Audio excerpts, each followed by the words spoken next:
our event is usually in the downtown vicinity, so we try to come a little further north for everyone in North County. Yeah, Chuck loves that. So again, thank you for being here. Hopefully parking wasn't too much of a pain. We've been assured that it won't get towed. Congratulations on 25 years.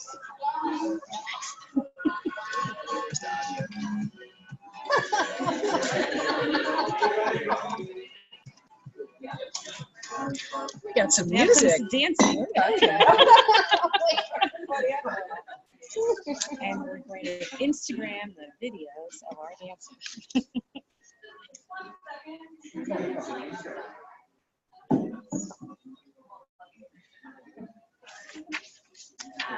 I'm just going to cover a couple of our upcoming events, and then I'll bring Mary Beth up here to introduce our speaker. So for those of you who don't know, we have Interactive Day coming up on Friday, May 18th, and we have an opening night mixer the night before. It's definitely our largest event of the year. We have over 35 speakers. Just a couple that we have coming: Josh Higgins, who's the creative director, AR/VR of Facebook. We have Ryan Mulvaney, who's the CEO of Quiver, which is an Amazon agency. Jenny Tomasian, who's the head of industry for Google. We have Johnny Mosley, who is an Olympian winner, who's won gold, and Josh Greenberg, the executive producer for Tool North America, among a lot of others. So you can check out the full lineup at interactiveday.com. So if you haven't bought your tickets, make sure to go online. Registration is open for a couple more weeks, and it does go up $50 more the week of the event, so check it out. But it's a full day digital marketing. Our 4 tracks this year are Inspire, Influence, Innovate, and Innovate, Influence, and Inspire. We're really excited too this year. We're doing the same format as we did last year, where we'll have a couple of different venues around East Village, but this year we're also shutting down a block of J Street in between 9th and 10th. So it's within 3 blocks of all the locations. So that's where all the sponsors are going to be throughout the day. We'll have coffee. We even have beer for the afternoon and a DJ. So it's kind of like a block party with all of our sponsors. And there'll be a lounge area where you can hang out throughout the day. So it's going to be an amazing event. So again, interactiveday.com. And it's also on the STX website. And then, so we also have a young professionals group, Add to San Diego. And that's for anyone 32 and under, but they host their own events throughout the year as well. So they actually just had one last night. They have an Uncapped series where they go to different agencies or media companies or brands around San Diego, and they open their doors. Attendees can come in, they get to see the space, they get to see the work that's being done. Usually the CEO or creative director or other C-level exec will give a quick presentation on the work they're doing. So the next one is May 31st at Rescue Agency, and I don't know if the people have arrived yet, but I think we have a couple people from Rescue here today, so you could over here, so you can ask them about it too. It'll be a fun event. And again, you can either go to add2sd.com or San Diego X to look at that event. And so without further ado, I'll bring up Mary Beth to introduce our speaker. So thank you again for hosting us. Oh, it's my pleasure. Thank you so much. I really, really appreciate everybody being here. So first of all, I wanted to just talk a little bit about National University and just really briefly say that we are dedicated to making lifelong learning opportunities. A lot of you here have been our students. So if you have been a student at National University or are on faculty or staff, please raise your hand. Let's recognize you and say thank you. See you up there. Raise your hands. I know you guys are my students now. So thank you for being here. I would also like to welcome our Dean of our School of Business and Management, Alfred Nicoto. Okay, and also our Director of our MBA program, Dr. Ramon Corona. Say hi there. And who's also a graduate of National University. So we try to make it accessible as well as challenging and relevant. And what we have is a very diverse student population here. We're learner-oriented and we are success-oriented. And I'm really glad you came here because I think this is quite a success story that we're going to be hearing today. But before I introduce her, I want to ask you a question. I just want you to think about today. What problem is it that you want to solve? Okay, so as you're listening to this about Instagram, what is it that you want to solve? So if you can start thinking about that now, I'd really appreciate that. I also have some flyers outside. These are about our program in our School of Business, we have an MBA with a specialization in mobile marketing and social media. If you're interested, we have a class starting next month. And so you can take an online course in social media here. Now, a little bit about Jenn Herman, Jenn with 2 N's, in case you're looking it up. She is straight talking. She's won awards for blogging. You might have seen some of them. She's a speaker and a consultant, and she's also a mom to a mini fashionista. Now, I've seen this girl in her Instagram, and I just love her. She's simple, she's direct, and she gives simple things like where to put your Instagram hashtags. I mean, so simple, but where do you put them? I mean, really good advice. She's got style, she's got substance, and we're just delighted. She's a graduate of National University. She got her degree, a master's in forensic science. So she was a geek before it was really cool to be a geek, let me tell you. So we're just delighted that she could come and speak to us here. She has been a guest speaker at our courses and will continue to be. It is my pleasure to welcome Jenn Herman.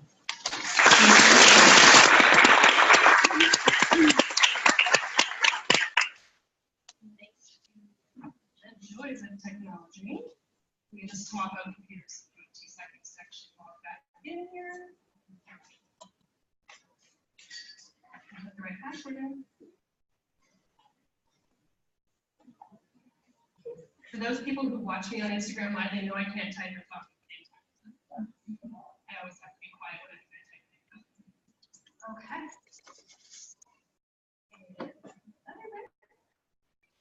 There we go. I love when technology actually cooperates. Okay. Thank you everybody for being here. I know we have a lot of people, so I'm glad I think everyone found a seat. If there is anybody looking for seats, there's a few more chairs down here in the corner for those of you in the back. Yes, I am a graduate of National University. I graduated in 2005 with a master's in forensic science, and I'm talking to you about Instagram. I know, it makes perfect sense. It's okay. Basically, life happens. For those of you who don't know me, I am Jenn Herman, Jenn with 2 N's, as Mary Beth said. I was born in 1980 with about a bazillion other Jennifers. So yes, I've always been Jenn with 2 N's. You can find me everywhere at Jenns_trends. And I started blogging about 5 years ago.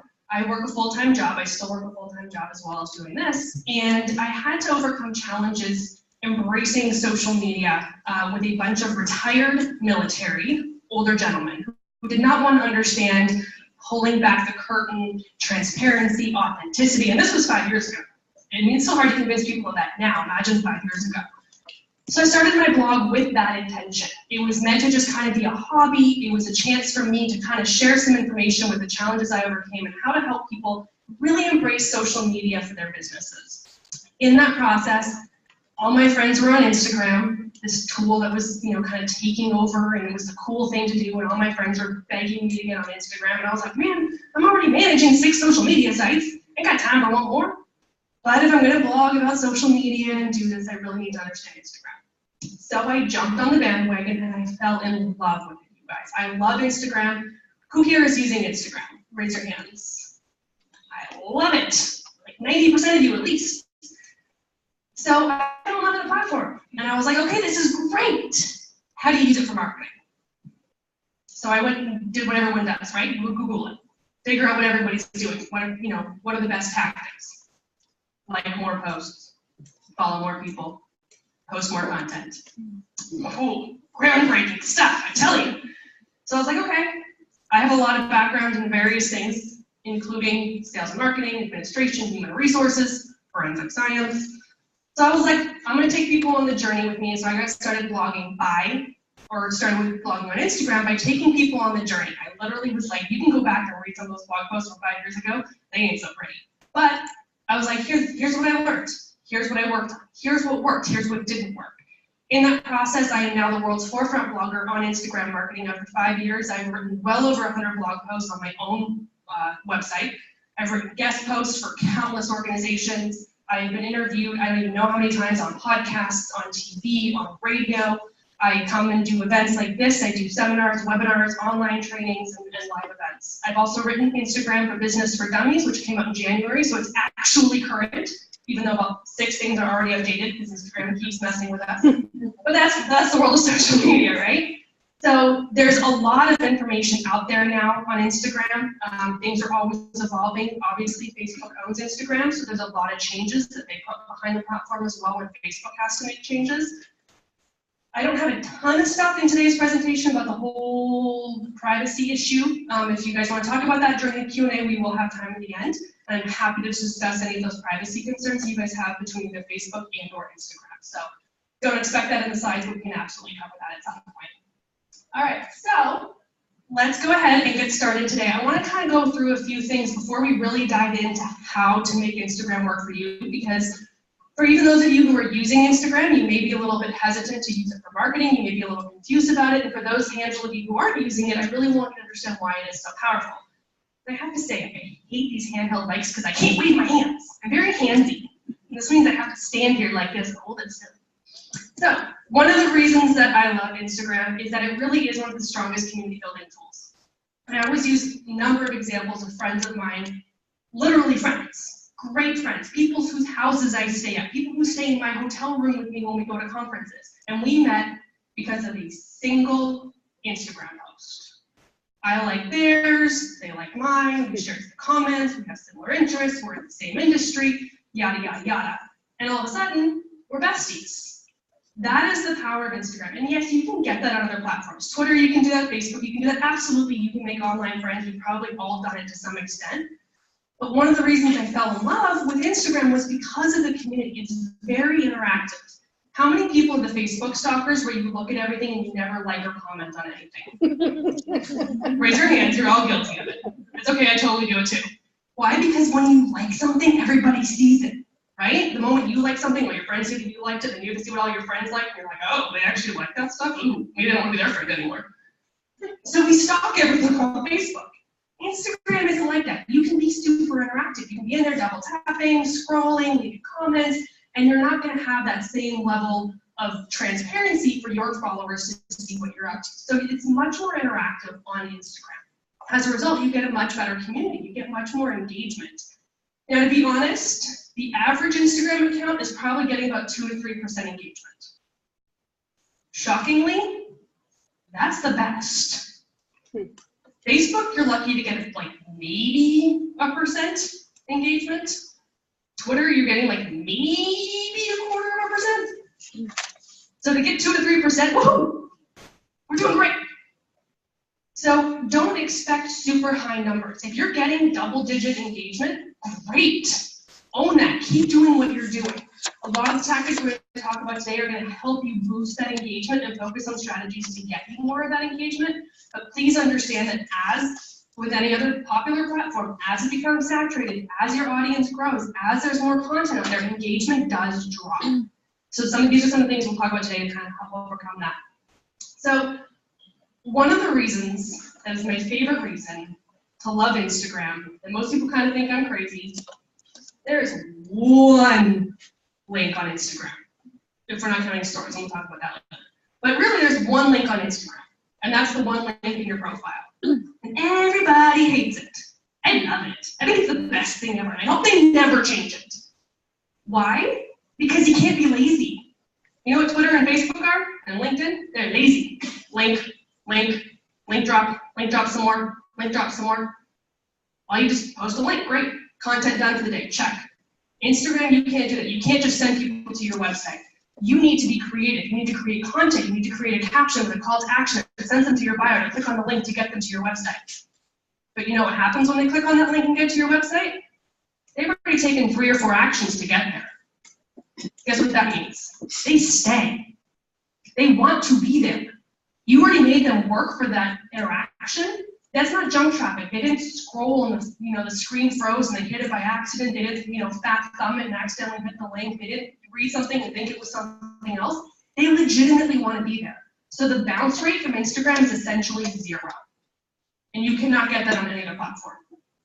So yes, you may not get as much traffic from Instagram as you get from other social media, but I promise you the quality of content you get on Instagram is better than any other platform. And that is why I love Instagram for marketing.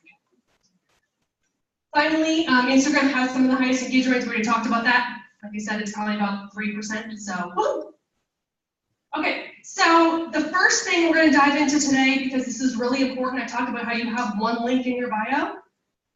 Your bio better be working for you. So we're going to talk about the ways that you can set this up properly. So who's using a business profile on Instagram? All right, about half of you. So the other half of you, by the time you leave, you will be converted. It's really easy to do. It takes a few steps, super easy, tons of benefits. So you do need a Facebook business page. In order to upgrade to a Instagram business profile, you do need a Facebook business page. It is a 1-to-1 ratio, meaning you can have one Facebook page linked to one Instagram account. You can't have 3 Instagram accounts linked to one Facebook page or 3 Facebook pages all connected to one Instagram. It's a 1-to-1 ratio.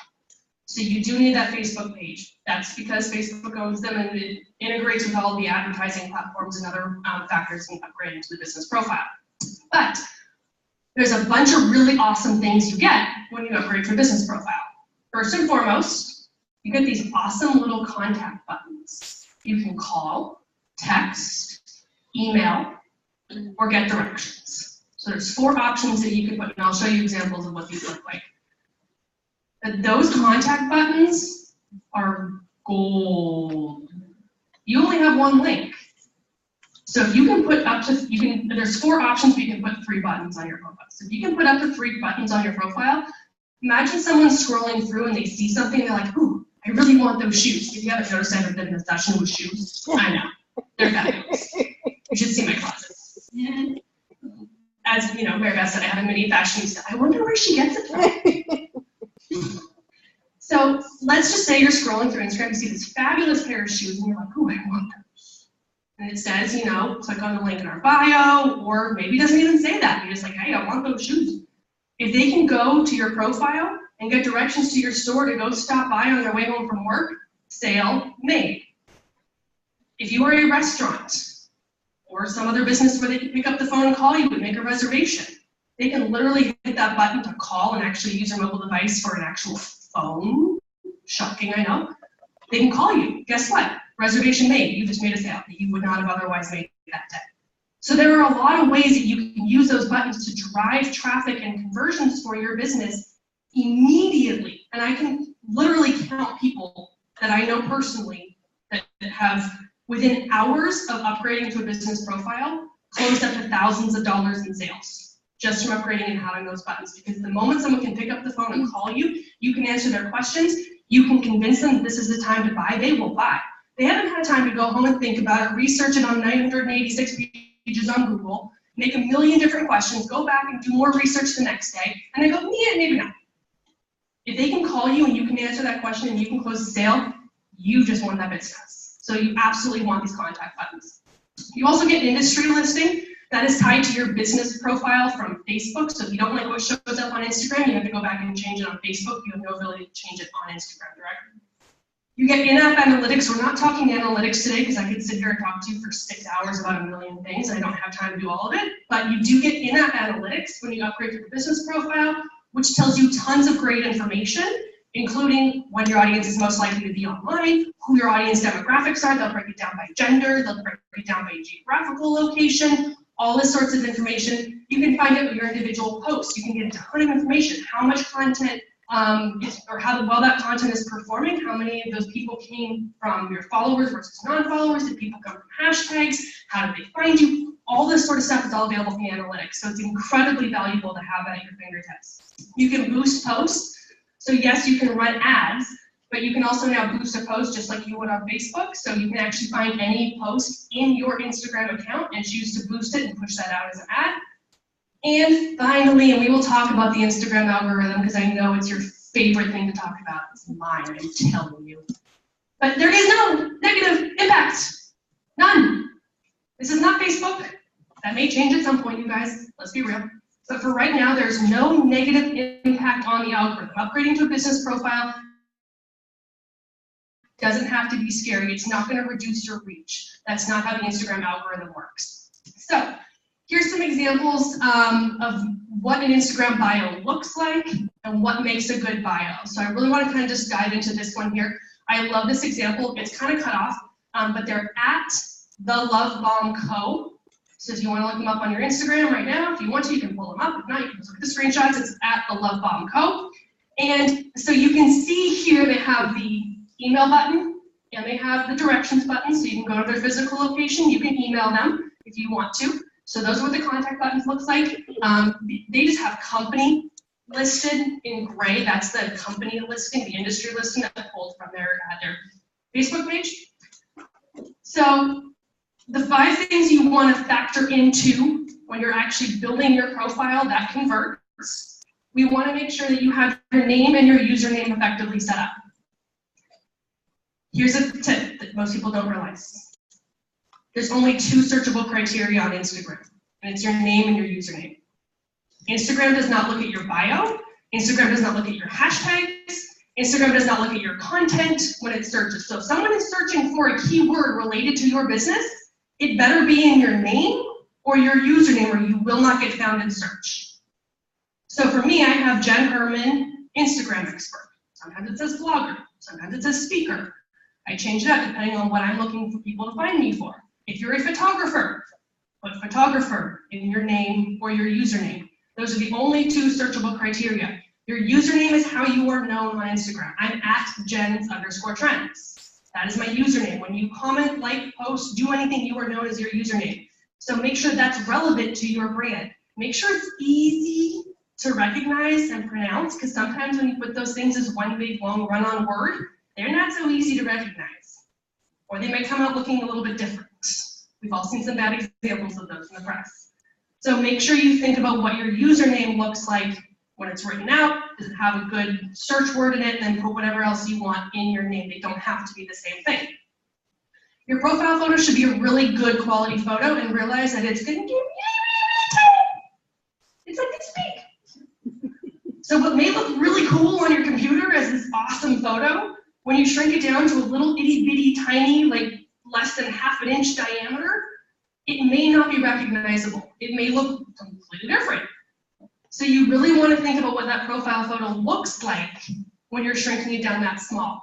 And try to put people in the photo if you can. People connect with people, not with logos. So if you need to use a logo, that's okay. But if you can put people or something personal in that profile photo with a text overlay maybe of the logo, that's a better way to connect with people. That being said, because there is such a limited search capability on Instagram, you do want your profile photo to be consistent with your other social media platforms. So if people know what you are on Facebook, or if they know what you are on Twitter, and they recognize that profile photo, you want the same or something very similar on Instagram, so when they see it, they are guaranteed to know that it's you. If you have a different profile photo on every platform, it can be very confusing for your audience. The bio description, this is key, you guys. This is super, super key. The only time someone will look at your bio is the first time they come to your profile. This is your 30-second elevator pitch. This is your why are we awesome, why should you care about us? People might come and read it once in a while afterwards, but they're only reading it because maybe they want to try to find the link, or maybe they're looking for specific information you told them to check.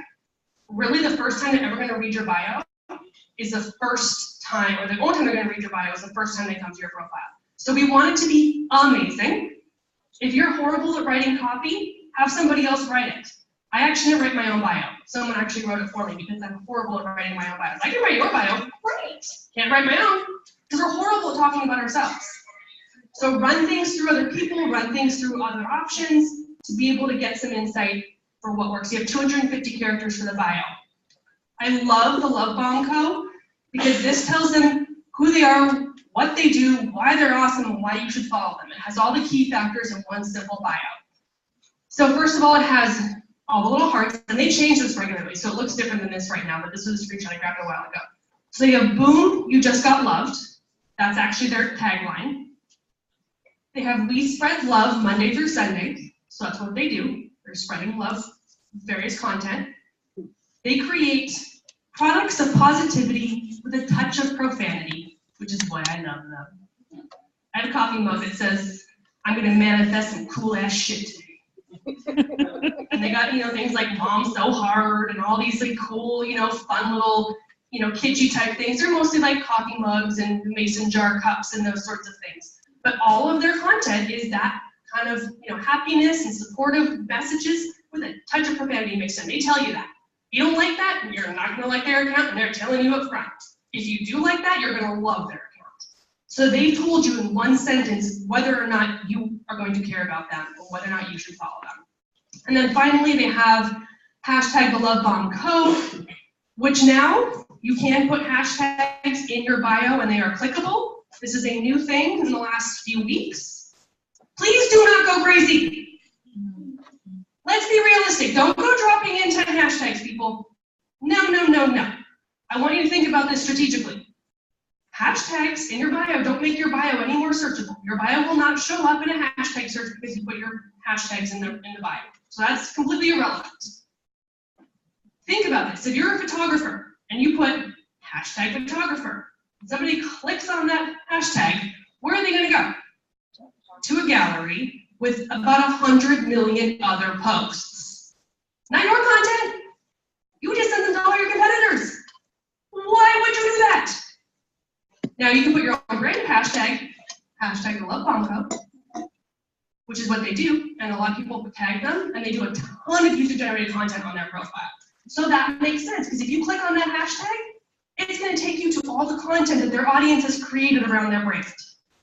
That is smart, use of hashtags in your bio. It's creating a gallery of content related to your brand that you didn't create. It's all user-generated content. That's a living testimonial to your brand created by other people. That is a great example of a hashtag that you do want to use. Anything that's branded, anything that's going to keep people in your world is a great hashtag to use. And then finally, they have a 15% off now with the arrow pointing to the URL to get 15% off any products. That is a profile that converts. So if you need a screenshot of this, if you need to look them up on your Instagram and remember it, please by all means do that. Like I said, they're a great example. So I see people pulling up cameras, so I'll give you 15 seconds to take photos. Do you think that the bullet points add a lot of value no matter what the company is? Yes. So the question, if you guys didn't hear the back, was if the bullet points help add value. And I agree, yes, 100%. Its spacing and alignment makes it easier to read. The long run-on paragraphs are really hard for people to read. People want short and punchy, and it shows more character. You can put different emojis in there. They used all hearts here. You could use a different emoji for each line, that sort of stuff. Absolutely, it adds personality, makes it easier to read, makes it much more digestible content. And for those of you, I believe iPhone can now do it, but if you're having issues with it, you can actually go and create your bio in a note, copy it, and then paste it in Instagram, and it will retain the formatting. Whether it's the bio or a caption, you cannot have a space after the last character. So whatever the last character is, whether it's a period, like a punctuation mark, or an actual letter, you want to make sure there's no space after that character. If there is, you won't get that return line. I don't know why. It's just how it works. Okay, so here's a couple other examples I just wanted to point out really quickly of what good bios are and why they're good bios. Over here, we have Jill Boudreau. She's a real estate agent, and she uses her profile for being a realtor. That's what she does. But her profile talks about the fact that she's Wellesley's premier realtor. She's a top 20 Caldwell banker. She has 4 children. She's done 3 skydives. She's run 2 marathons. She has 1 life and a real estate job that I love. So she is a personal brand. She's a realtor, but she works for a real estate company. But her bio talks about her personality. Who is she? What does she do? It makes her more relatable. It makes her more trustworthy. So if you're looking to buy a house or sell your house and you're a skydiver, you're more likely to connect with her. Or if you're terrified of jumping on a plane, you may respect her. So it's a way to connect with somebody and put a little bit more personality into your brand. The middle example is Dollar Shave Club. They have the run-on paragraph that I don't love, but they really quickly and to the point, they say Dollar Shave Club makes and delivers everything you need to look, feel, and shave like $1 million without paying it. Try the club today. It's quick, easy, it tells you who they are and what they do. It's short and to the point. That's what you want. You don't want a bunch of craziness, bless you. Adobe does a different campaign every month. So they're creating user-generated content around a specific theme.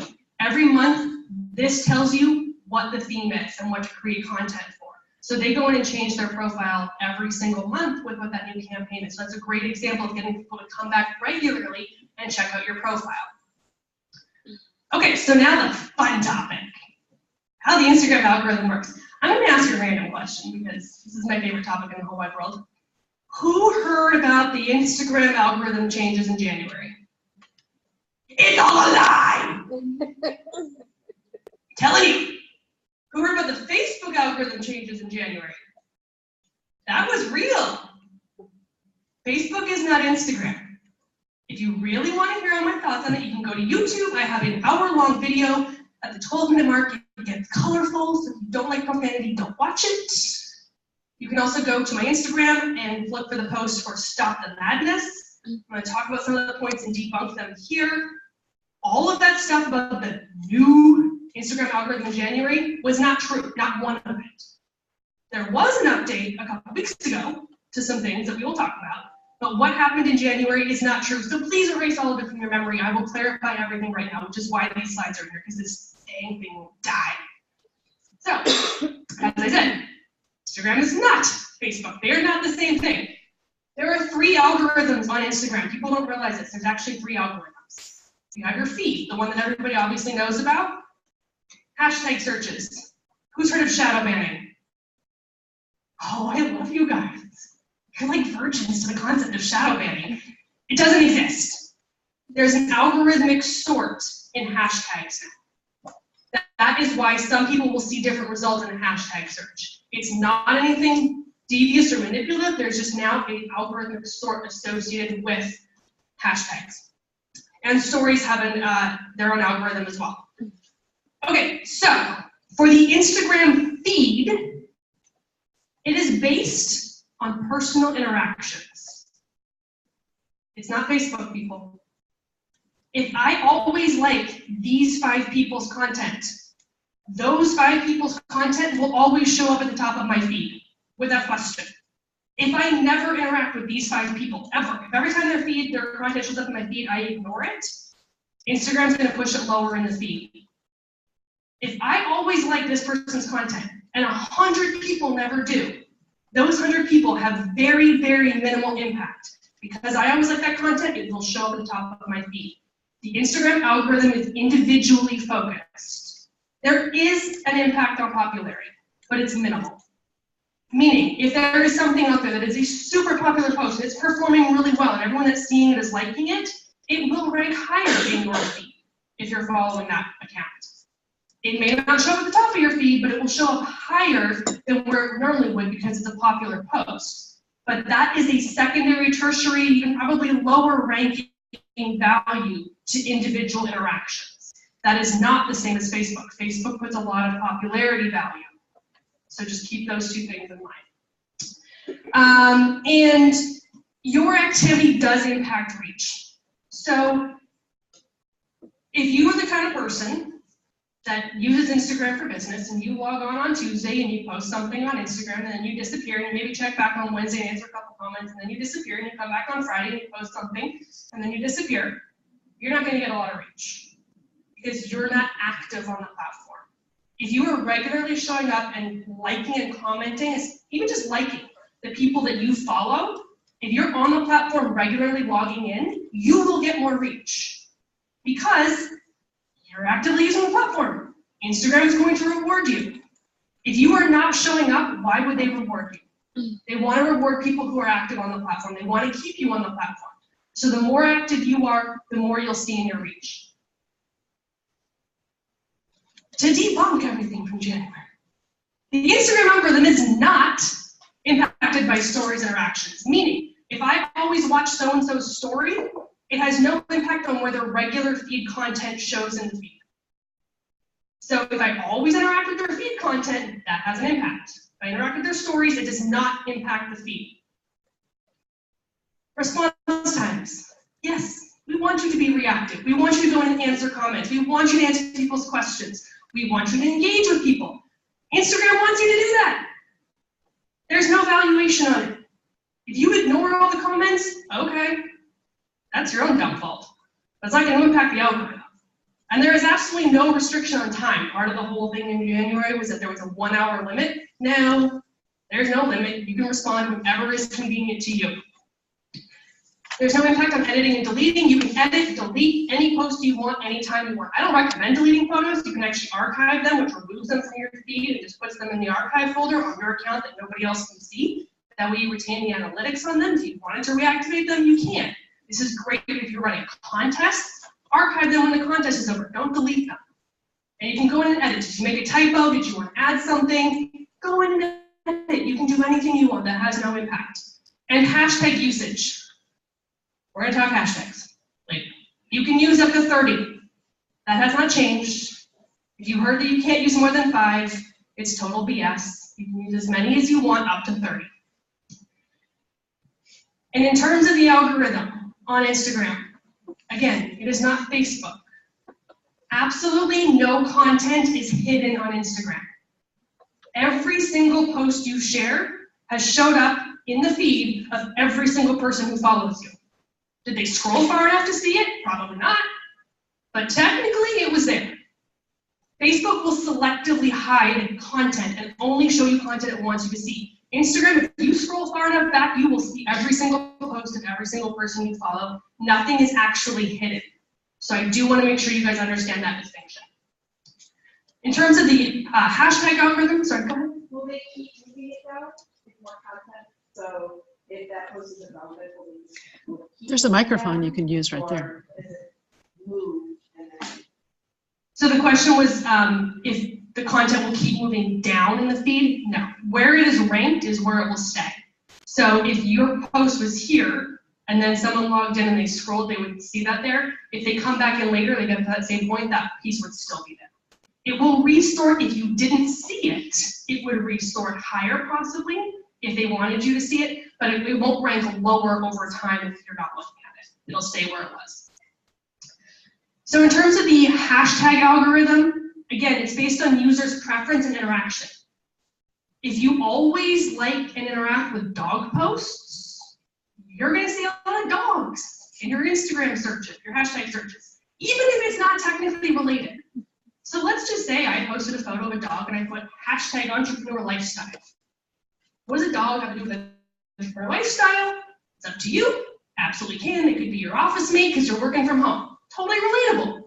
So because there is artificial intelligence working in the background, Instagram will recognize a dog in the photo. Meaning if you follow and look at the Instagram or the entrepreneur lifestyle hashtag, you may see that dog-related post that somebody else wouldn't see because you interact with a lot of dog content, and the AI recognizes that and it's going to put that in there, where someone who never interacts with the content with dogs in it may not see that post. So this is how the algorithmic search works, as well as a popularity ranking and that sort of content. So what is going on in your hashtag results is going to be different than someone else's hashtag results. This is relatively new in the last probably 6 months to a year. It used to be you could go in and everyone saw the exact same thing in chronological order. Now that's not necessarily the case. They're still in their chronological order, but there is an algorithmic sort, so you may not see all the same pieces that other people see in a popular hashtag.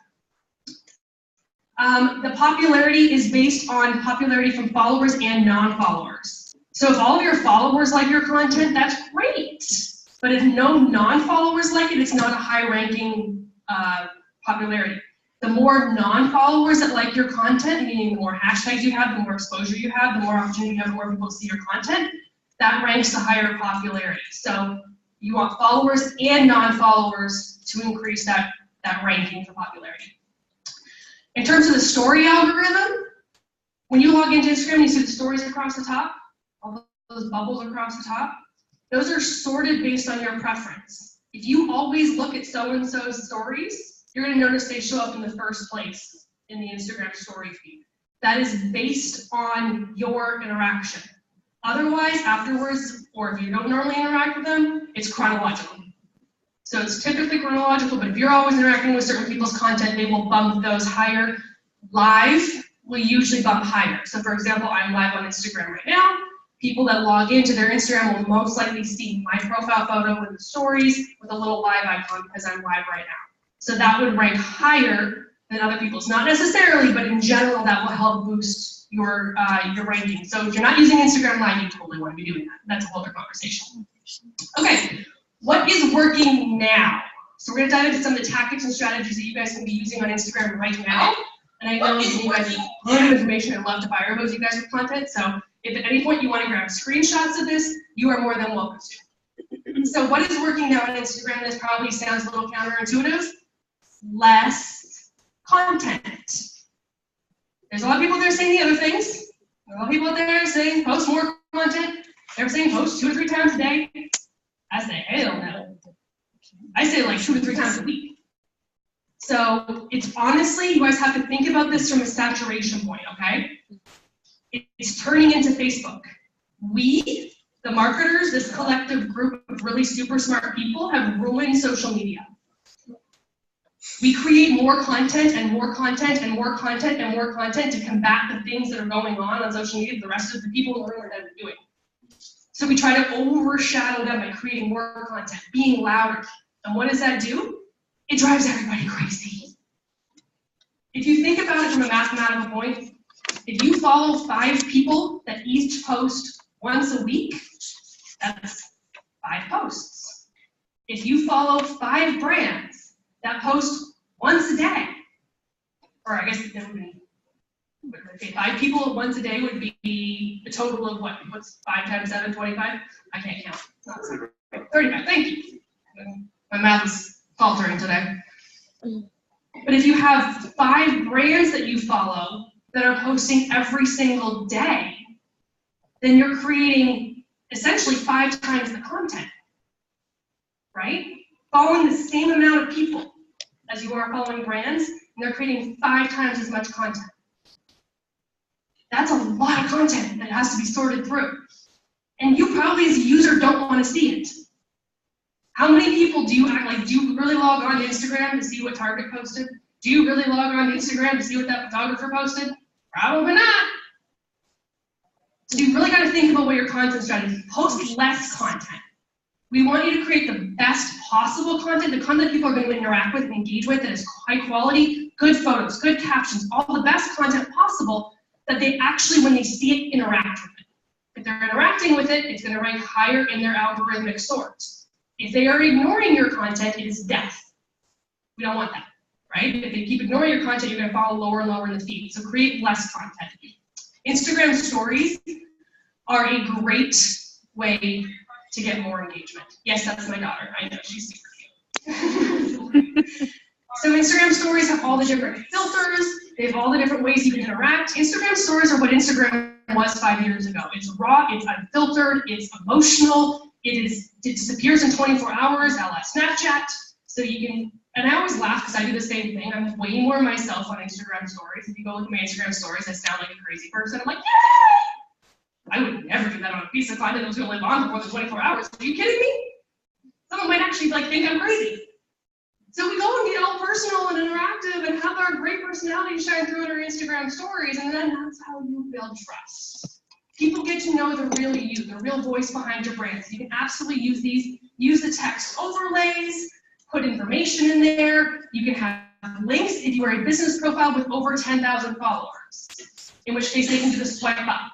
And you can send that link to anywhere in the World Wide Web. You can go to your Facebook page, you can go to anywhere on your website, you can go to your YouTube channel, they can go to anything you want to send them to. Any product page, anything like that. So that is a great way, if you have a business profile with over 10,000 followers, to be able to drive traffic with links. Story highlights takes it one step further. This is a relatively new feature, and it's these bubbles that show up underneath the profile. These are highlights. You can take any story that you have, and this is not just for business profiles, anybody can have this. It creates an album. You can create as many of these as you want. I tried maxing out, I think I got to 22 albums and I gave up. So I don't know what the limit is, but it's over 20. And you can create this content that you take any story and put it in a specific album. So if you have a product line, you can have a different highlight for each product. And if you have over 10,000 followers and have a link on that, that link stays with the story when you dump it into highlights. So now you've created a product gallery.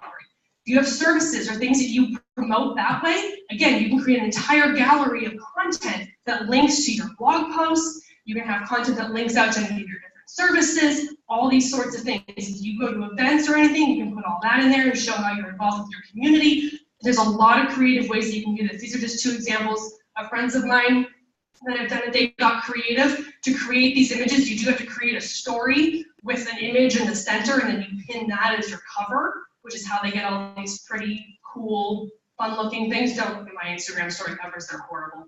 because I'm just too lazy to get around to doing this. Every time I think about it, I've got a bunch of other stories, and I don't want to just like throw them in there. So, but this is something you can easily create, or you can just have it be one of the first photos or content that's in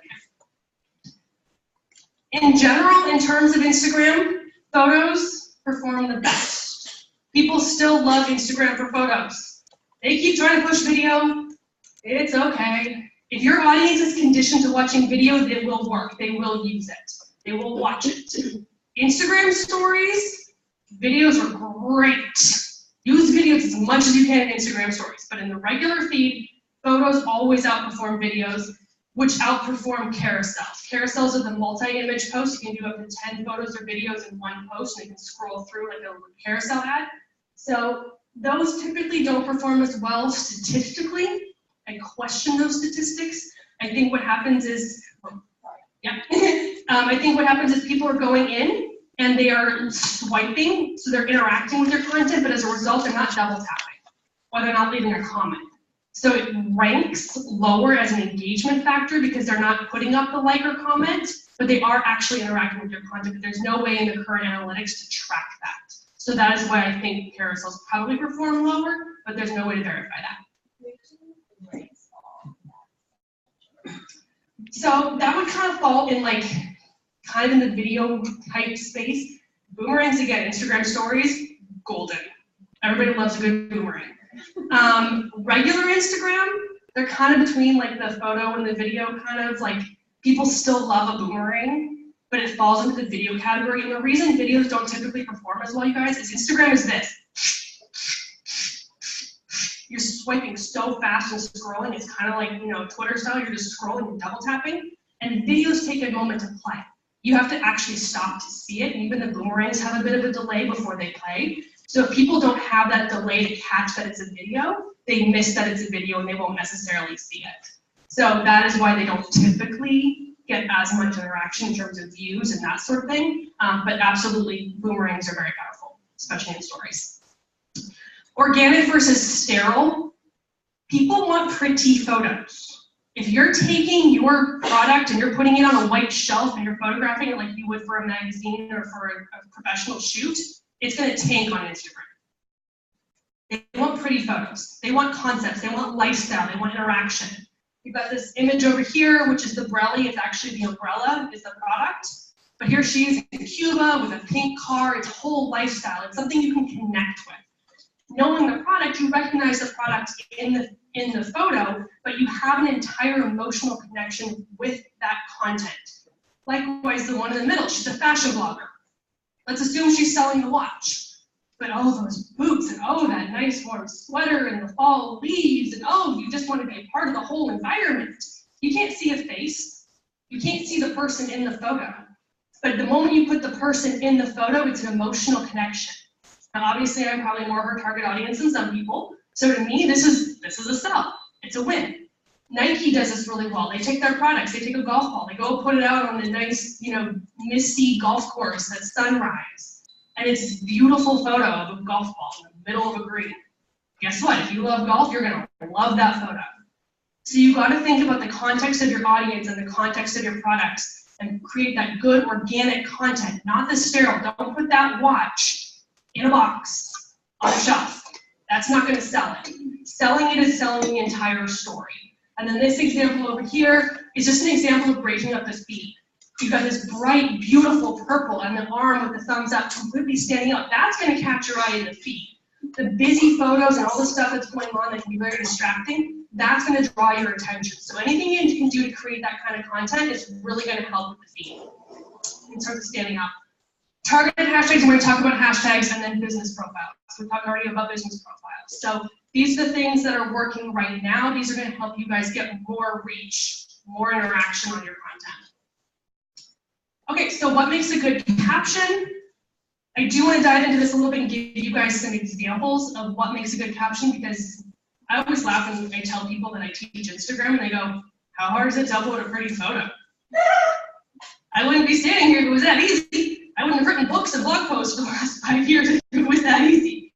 The caption is sometimes the hardest thing. How many of you have ever uploaded a photo without a caption? See? It's so easy to upload a photo, right? So easy to do. caption really needs to take the story that much further. The caption is where you make the conversion. The photo is not going to make a conversion for you. The caption is where you have the call to action. The caption is where you actually sell whatever it is you're trying to do, whether it's to send somebody to a blog post, to buy your product, to answer a question, to build a relationship. Whatever it is you're trying to do, the caption is where you sell that.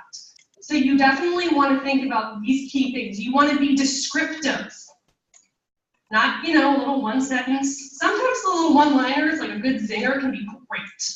But in general, you want a good descriptive caption.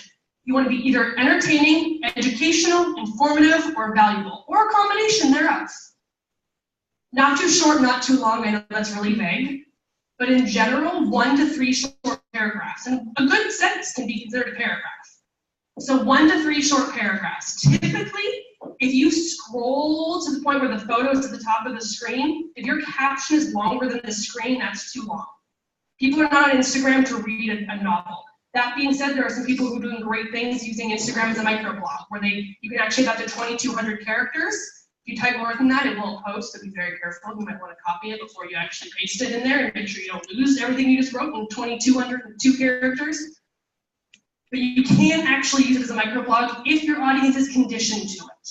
But in general, 1 to 3 short paragraphs works great. Oh, this example from General Electric, I love this example. So General Electric, believe it or not, kills it on Instagram. They're like a massive B2B, like what are they doing on Instagram? They do educational, they do informational, they do entertainment, they talk about behind the scenes, they introduce their employees, they talk about projects they're working on, they're very open and transparent, and they do a really good job.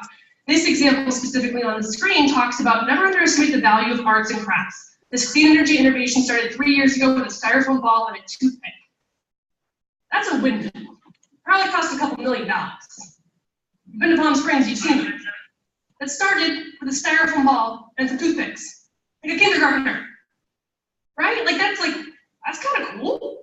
Wow, that's interesting. Like, that's something that connects, it brings a personality, it brings a behind-the-scenes aspect into a massive organization. This example is actually from my co-author from my book, the Dummies book, and this is a really, I like that, you know, this has got some personality in it. Be like a postage stamp. WTF. Stick to one thing until you get there.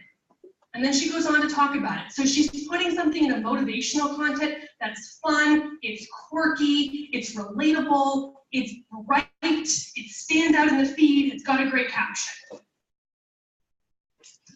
This example is from my girl, Tanya, who should be on that. Tanya, I got you, girl. She's somebody who I've known on Instagram now for a while. She's a client of mine. She's a dedicated blog reader of mine. She stayed at my hotel with me when she was out here for a conference back in February. She's one of those wonderful stories that I love to share. This is one of her recent Instagram posts. She does great captions. She includes emojis. She includes call to action. She has a ton of personality. So this is a long caption. That's okay. She's got a lot of information in here. That's literally just cropped off at the top of the photo, and then there's about 1 more sentence. So that's like that kind of max length that I was talking about. But it has all about this program that she's working on. She literally has her personality. She goes, I'm so stinking giddy, with an emoji. You can imagine her saying that. If you've ever heard her talk, that's what she sounds like. So this makes her relatable. It's not the corporate washed, overly stripped of personality verbiage that we see most brands come out with. It has absolute personality. So find ways that whatever your brand voice and style is, that you can incorporate that. I don't care what organization you are, I don't care how big an organization you are, you have a brand voice that you can use on Instagram. TSA, anybody following TSA on Instagram? Yeah, you are. Go follow them right now if you're not. Seriously, amazing. I love this one. So it's a picture of a saw. Okay. If you see something, say something, but don't saw something. If you saw something you see at the airport, there's a good chance you won't make your flight. We know it's a cutting-edge tool, but it'll have to go in your checked bag if you need to fly with it. It was discovered in a carry-on bag at the Atlantic City International Airport. Everything on your accounts are things that were actually found by TSA agents. They do profiles of all their different bomb-sniffing dogs and all those sorts of things. They do social media really well. That is personality, it's entertainment, and it's informational. In case you ever thought about traveling with a saw, now you know you can't. You can go in your check bag. Good to know. So this is another great example of a massive organization, a government organization. We all know most government organizations are the most, tight-lipped and stuffy personalities you could ever imagine on social media. They get it right. Okay, so I want you to kind of take a little bit of time now. We're going to talk about getting more reach and followers. I am not a big proponent of getting more followers, in the sense of getting more followers for getting more followers. Yes, you want more followers. More followers means more opportunity to sell, more opportunity to build relationships, more opportunity for conversions. But I want you to get targeted followers. I want you to get the people who are actually going to convert, not just get a bunch of followers for the sake of getting followers. So this is my super secret hashtag recipe that I tell everybody. This one in the next couple slides. If you want to grab screenshots, you're all more than welcome to. There's also a couple blog posts if you go to jenstrends.com that outline all of these sorts of things. Just search for hashtags. You want to use 10 to 20 hashtags per post. I said you could use up to 30. By all means, use up to 30. A lot of people freak out at thinking of finding 10.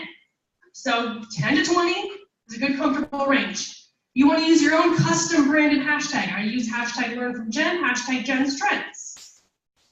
Use trendy or theme, something that's going on, something that's relevant to that specific time or place. Content related, whatever is in your photo. You can use hashtags related to that.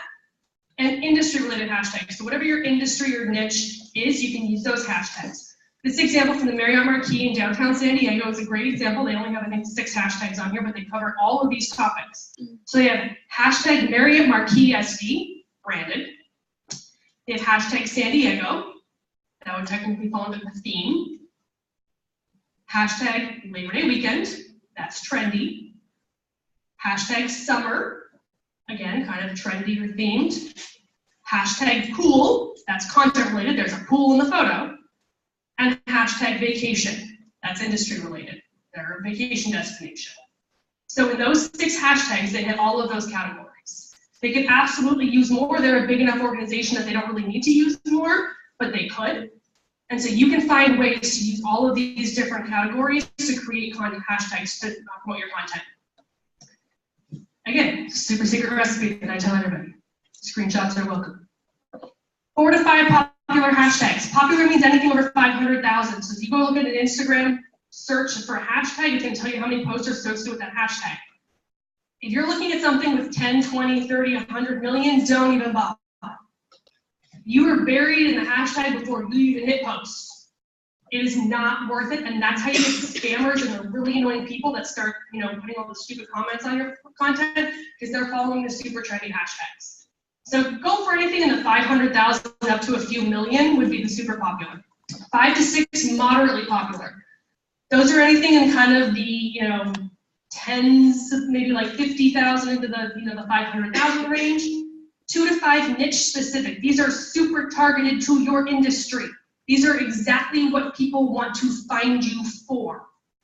And then 1 to 3 branded hashtags. Those are your own unique ones. So for example, like I said, I use hashtag Jen's Trends, hashtag Learn from Jen. The example I gave you, the hashtag The Love Bomb Co. That's your branded hashtag.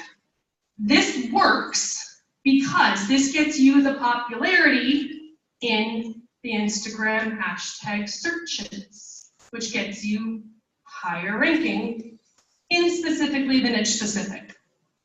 So you get an initial burst of activity from the popular ones. The moderately popular keep your content active for hours into days.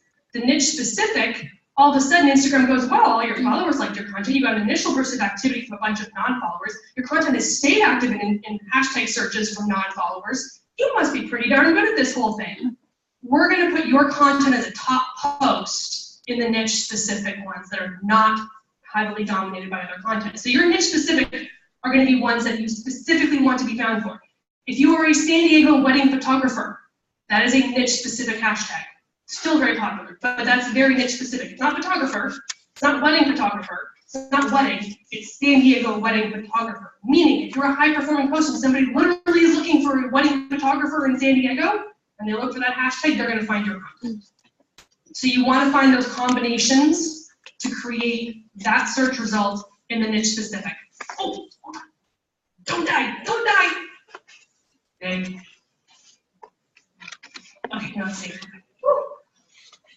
All right, that means we're at the hour, so I gotta keep going really quick. Finish stuff. I wanted to put that up on YouTube, so I want to make sure I didn't lose the video.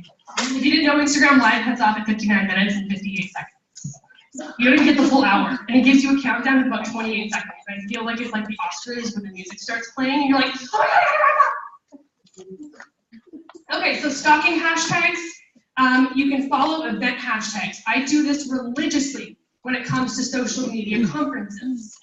So my target audience is probably looking for social media training, social media consulting, social media advice. They're probably at social media conferences. So I find the hashtags and I go through and I scroll through all that content and I double tap to like all of that content. What happens is I show up in their notifications. I didn't harass them. I didn't comment with weird comments. I didn't follow them. I didn't bug them. I just liked their content. And they go, oh, this is Jenn's friend that showed up in my notification. Oh, look, she does Instagram training. Maybe I should follow her. I can get anywhere from 12 to 100 followers from an event using this method. It's a little time consuming, yes, but I'm getting highly targeted potential clients out of this. So you want to find event hashtags. Likewise, you can do this for hobby hashtags. If you know who your target audience is and if they're highly involved in certain hobbies or events, you can do the same thing and follow those types of hashtags. Go through once a day, once a week, whatever it is, go through and just like people's content. They're going to find you. They'll follow you. Running contests is another great way, if you do them well, to grow your audience. So first of all, you have to make sure it's a contest. That people understand it's a contest. Be clear about it. Have all your terms and conditions and everything in there. Anybody remember the bathing suit contest here in San Diego? Yes. Right? Anybody not know the bathing suit story? Okay. Really quickly, there's a company based here in San Diego that ran a contest that said, if you regram this, we'll give you a free bathing suit. Oh boy. Yeah. I think it topped out at a couple $100,000. I don't know that story. For a small, local distributor, manufacturer, who could not meet the demand. Now, granted, they got a boatload of play. They were across all the media. I mean, like major news media were covering this story because it got so out of hand. So it was a great perspective in terms of branding and getting their name out there, but to a capacity that they were not able to manage. So you really want to be considerate of how you run your contest, what your terms and conditions are to enter, put a cap on it in a situation like that, first 20,000, not unlimited, or put time restrictions on it, or whatever you need to do to be able to manage that content. So state the deadlines and terms. The best way to do this, to grow your audience, is to have two key criteria. One, they have to follow your account. Two, they have to tag somebody in the comments. Those are their entry criteria. So if you say in order to win, you have to like our account and tag 2 friends in the comments below. I want to win, so I'm following your account. I'm going to tag my 2 friends. If my 2 friends decide they want to win, they're now both going to follow your account, and they're going to tag 2 friends. You can see how exponentially that's going to grow your account. Your first contest, you may only get 5 or 6 new followers. Okay.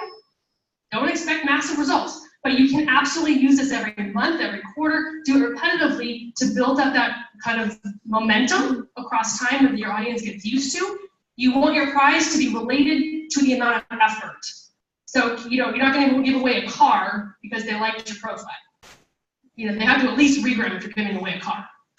But in the same turn, if they're going to win a pen, don't ask them to regram content, right? Because I'm not going to go and share somebody else's content or your content, or I'm not going to go and create a photo that I'm going to put on my Instagram account that's going to ruin my entire feed because I'm going to win a pen. That they are equivalent in the amount of effort to the price. So be considerate of that when you're writing them. Screenshot this. This is mandatory. This is actually mandatory on Facebook. Most people don't realize that, but this is actually required for any Instagram contest. You need to put this disclosure verbiage on there. This is required on Facebook as well. Same thing. You're basically alleviating Instagram of any liability in the contest. So you just want to have that verbiage at the end. Have all your terms and conditions, and then just put this disclaimer at the end. Okay, hashtags. Put all the different tags in your stories. This is how you get a ton of new reach and exposure using Instagram stories.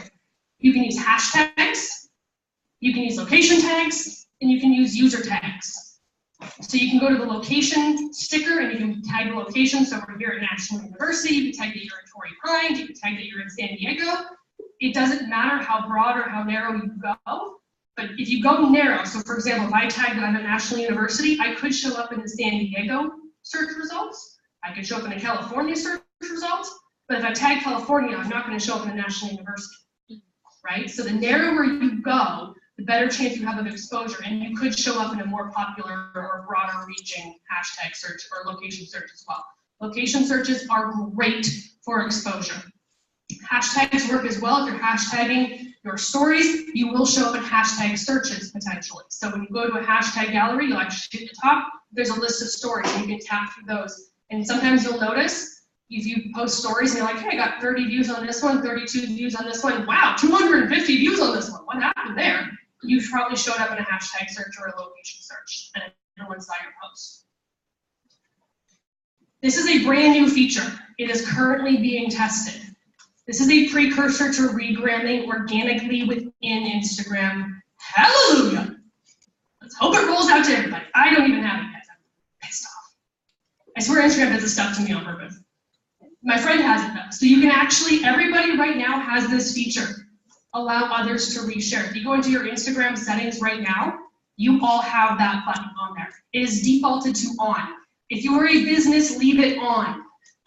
It means that they have this feature, they can take any of your posts and they can regram it to their stories. They cannot regram it to the feed. They're taking an original post and they're putting it into their story. When it shows up in the story, it actually says see post, and the person viewing it can actually tap on that. They'll go to your profile and they will see your post and be able to read it, comment, engage, like, follow you, whatever you want. So this is an incredibly powerful way as this rolls out to get much more exposure through your audience. If you're creating educational content, this is a gold mine for you. I'm relying on this already. I create a lot of educational content with Instagram updates and social media news. So if my audience goes and shares this content out, I'm going to get a ton of new engagement. So that's a great chance for exposure. Okay, finally, to get more sales, to drive conversions, build a community first. I talked about my friend Tanya. I talked about people that I've met on Instagram. They don't work with me 2 days after finding me. I have somebody, I literally just did a consultation with somebody last week. 3 years she's been following me. But guess what? Now she's a paying client. That didn't happen overnight. This is dating. It takes time. Build that community, build a relationship. This is not a show up in the front door and, hi, buy from me. That's not the game we're playing. It's a long-term commitment to building a community, being there and being authentically involved with your audience. Create educational, entertaining, and relevant content to your audience. Create the content they want. If they want videos, give them videos. If they want educational content, give them educational content. If they want cat memes, find a new audience. Don't push your sales in more than 40% of your content. I put this up there because people always want a number. I don't really care what the number is. If you're creative, you can put it in 100% of your posts for all I care. I always use the example, have a great, stunning sunset. We're here at Torrey Pines, this gorgeous view, got the trees, got the ocean, and you can literally have something in there. I could post something that has a beautiful view, and I could say, here I am at a social media conference, learning all about Instagram marketing. If you want to find out more, follow my blog. I'll have an update for you next week. So I've shared a photo of a beach in the ocean, but I somehow tied it to my own blog. So there's ways you can get creative and call to action and pushing that content, even though it's not directly related, it's not an actual product image or that sort of thing. So there's a lot of ways you can be creative in terms of getting your message out there and your calls to action more often. Mix up your calls to action. Don't always be click on the link in my bio. That's the best one because that's where you want people to go, but it could be email me. Click on the email button on my bio. It could be come by the store. It could be call us and make a reservation. It could be here's a flash code. Whatever it is, mix up your calls to action so it's not the same thing. And even if it's click on the link in your bio, mix up the verbiage on that. Let people, get a little bit creative with it on your team so that you're keeping it fresh. If you're always sharing the same thing, people are going to get overwhelmed and bored. And finally, you guys, have fun. I know I talked a lot about a lot of strategies and a lot of tactics, and I could go on for like 5 more hours, but really Instagram is fun. And the reason Instagram stories are so successful is because people go out there and have fun. You do the random content. You share a joke. You make make fun of yourself. You do something silly, and guess what? People love it. So do the same thing with your content. Have fun, be personal, get out there, try different things. Most of the time you can have all the strategy in the world, and when you wing it and throw something totally random up there, all of a sudden that gets like 3 times the normal engagement. Because you were relaxed and casual and had fun and you connected with your audience in a much more personal way. So for those of you who want to contact me afterwards, here's my contact information. The book is Instagram for Business for Dummies, which is available on Amazon, Barnes & Noble, all those good online locations. If you want to grab that, it's 289 pages of all things Instagram and all the things we didn't get to talk about today. And I know we're pretty much at the hour, but if you guys are willing to stick around, I'm sticking around. I'm not going anywhere anytime soon, so I'm happy to take questions, happy to mingle afterwards. I think everybody kind of has microphones in the different kind of areas on the tables. If not, just yell it out and we'll go through questions. Yes? I have a question. So, you were talking about the swipe up option for $10,000 more. I was actually just looking this up today on Instagram's help support. It says that it's only for verified accounts. That's the official statement. But technically, almost all, there are some people who don't have it, but any business profile with over 10,000 can use it. I have it, I'm not verified. I know you cannot get verified easily. Trust me, I've tried. Yeah. Just to back up what both of you guys are saying. I do run a verified account that is under 10,000, so we get to swipe up, so. You didn't? No, we do. Oh, you did, yeah. Yeah, so verifieds will have it at any level, but business profiles that are not verified that have over 10,000 can get it. Okay. I have another thing. There you go. Very loud. Well, I had a comment about the carousel ad, the carousel post. I think another reason why maybe it doesn't get as much engagement, maybe I have that service, but a lot of times I find that they're not loading all the way. And I want to swipe and see the next one and it's not loaded and get frustrated and I leave. That's true. I've noticed that too. Sometimes it can sometimes be a reception issue. Sometimes in a video, like it takes longer to kind of buffer in, that sort of thing. It is one of those things too, you guys may not notice this, but because I spend probably too much time on Instagram. If I go through the feed and I see what's technically a carousel ad or a carousel post, I see that first, the cover image, the first image. If I go back in later, I will actually see that same post again, but it's a different image. So I now might actually see number 2 or number 3 in the series. So it got repopulated back into my feed because I didn't scroll all the way back down there. So it showed back up and it showed, so if I didn't interact with the first one, they try to show me another version of it. So Instagram is trying to push the carousels. They really want people to interact with them. They really want people to use them. They're very valuable as a business tool because you can share up to 10 pieces of content in one post. It's great for a lot of different reasons. But yes, it is one of those things too where sometimes you are swiping and it can be a little bit difficult to get them to you first. Does it matter where you put your hashtags, like comments or description or It how does or okay? It makes absolutely no difference. So whether you put them in a caption or you put them in a comment, makes no difference.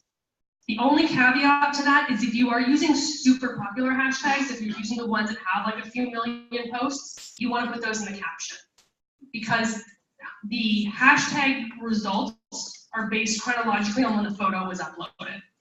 So even if it takes you 30 seconds, even if you're super fast and you copy and pasted them and it takes you 10 seconds from when you post to go in, open a caption or a comment and paste them and have that post, even that 10-second delay can cost you serious engagement on a super popular hashtag, which I don't recommend using. So in that case, it really doesn't matter. But if you are using super popular ones, that is something to be aware of. But other than that, it has no impact on the algorithm. It has no impact on people seeing them. It doesn't look spammy or not spammy. Everything's truncated with the ... more after the third line anyway, so people aren't seeing them. It's really just a matter of personal preference in terms of what you want to do. I'm lazy. I ain't got time to go and put things in a comment. So they all go in the caption because I'm just lazy, but that's my choice. I'll come to you in a second. What about if you do such a long the caption? Does it matter how long is too long of a caption?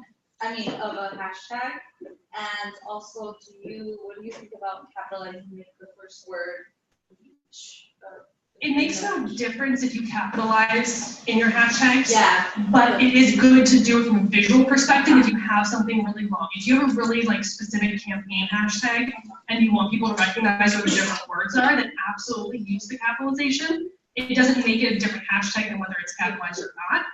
But absolutely that makes it easier to read.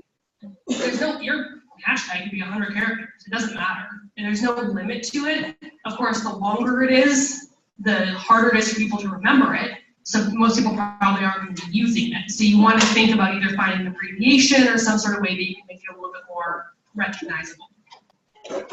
What is your thoughts and strategy on utilizing user-generated content?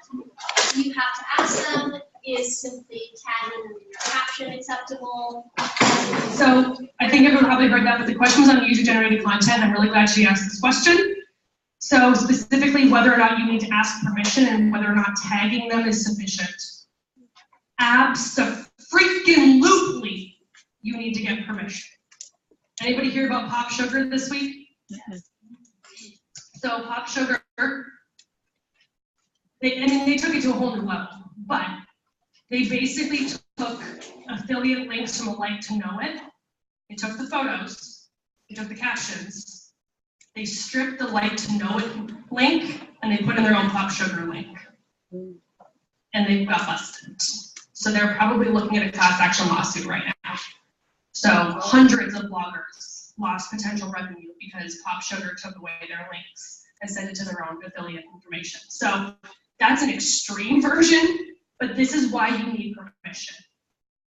Absolutely, every time, I keep losing my microphone, I think I'm like walking too close to something. You absolutely need to get permission to repost anybody's content in any capacity. That's across really any social media is best practice, especially from a business perspective. If you are in any way posting somebody else's original content on your page, 99.5% of the time, they're gonna be grateful. Oh my gosh, my stuff got shared. I put it out there publicly with your hashtag because I wanted it to be shared. And you shared it, woohoo! But if I can prove that you made any money off my content, I can sue you for it because you didn't ask my permission. So if you got a lead, if you got a sale, if you use that in an ad, woo, you're gonna get sued. So it's really important that you get their permission. It can be something as simple as a direct message. It can be as simple as a comment on their post that says, we love your content. Do you mind if we reshare it? Yes, absolutely. You have permission. So that is sufficient. If they're submitting something via like a website or some other means that they have to go through, have them do some sort of opt-in to say, you authorize us to reshare your content, that's permission as well. Simply tagging them in it is not sufficient notification from your perspective from a liability. It's great to do it because we want to tell them that they got tagged in it, but you always want to ask permission first. Is there a question over here? I'm just wondering, we just have an aggregator on our homepage that will aggregate content from a hashtag. So if we have our brand name in there, and we are pulling up all this random generated content from our brand name hashtag, how does that work? I mean, are we not supposed to be doing that? You still need permission. Okay.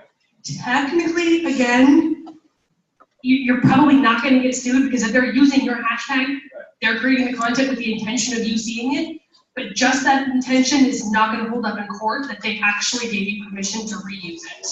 So you would still want to, in that situation, get permission. There's a great tool, we were talking about it earlier. It's actually called foundontack.com, T-A-C-K. They're based here in San Diego. Their tool does the same thing. It aggregates content off of a hashtag, but it actually automatically asks for permission and grants you permission before you use the content on your site.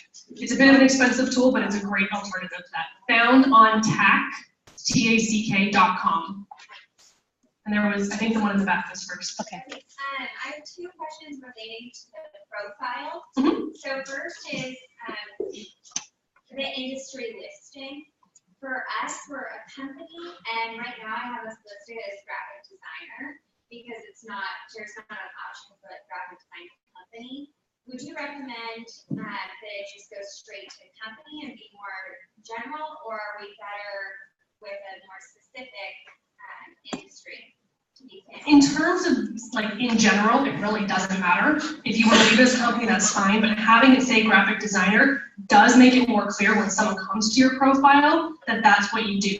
But you could put graphic designer in your name, which is just as descriptive, and that's going to show up in a search. Graphic designer as a tag for your industry listing isn't going to show up in any search. So that isn't that important from that perspective. Okay, great, thank you. And then, I'm thinking about adding a branded hashtag to the profile.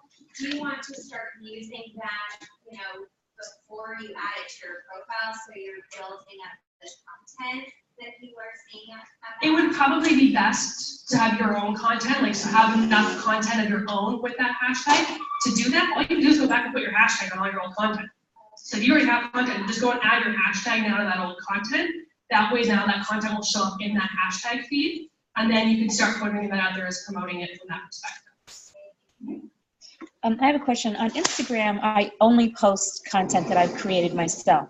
But on Twitter, I frequently will reshare things with the comment, but always attributing it to what the original source was. Is that okay? Or is that yes, not so the okay? way Twitter and Facebook works and the way LinkedIn works, because it's the way that you're sharing content in that perspective, you're retaining the original content. You're not taking that person's photo and then either screenshotting it or saving it and posting it as your own and saying, oh, photo from so-and-so. You're retweeting their original content. So a reshare in that perspective gets around the copyright issue. Okay. That would be like the new feature that's coming out with Instagram where you can share a post to your story right now. Again, that eliminates that need as much because you're sending them back directly to your content. You're listed in the comment and all that sort of stuff. So okay. it does leave a little bit of a gray area, but in general, any of those native resharing, retweeting, that sort of stuff, because you're keeping the original content, it alleviates that copyright issue. The problem with Instagram is you're not doing that. And I only post my own stuff. Use repost or an external app, then you're still pulling in something that isn't technically a share with the original content. You could be changing that whole caption, you could be taking out all the attribution, and that's why those technically still want permission.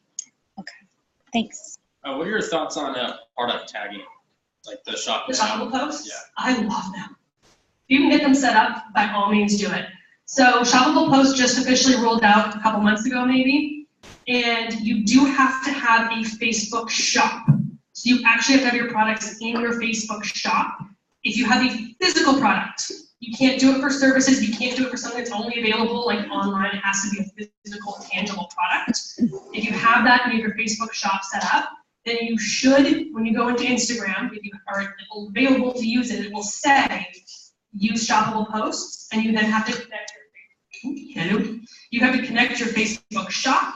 When you do that, then you can now go in and every time you upload a post, you can choose, just like you would tag people, you would tag products. Great service, so awesome. It sends people directly to that product on your website or whatever your e-commerce checkout options are and that sort of thing. So the actual conversion is done on your site. You're not doing it through Instagram. It's just using that as a medium to get them there. Again, it's like having those buttons on the profile. And if someone sees that thing, goes, ooh, I want that now, they can click on it and they just buy it. So absolutely, you can take advantage of it. Not everyone gets approved. I've known a bunch of my friends have been denied, even though they have Facebook shops set up and everything ready to go. Denied. Is there someone over here? I'll come back in. Do you have to have a business profile in order to have that shoppable? Yes. Yeah. Yes. Because it has to link to your Facebook page with the shop in order to have a connection.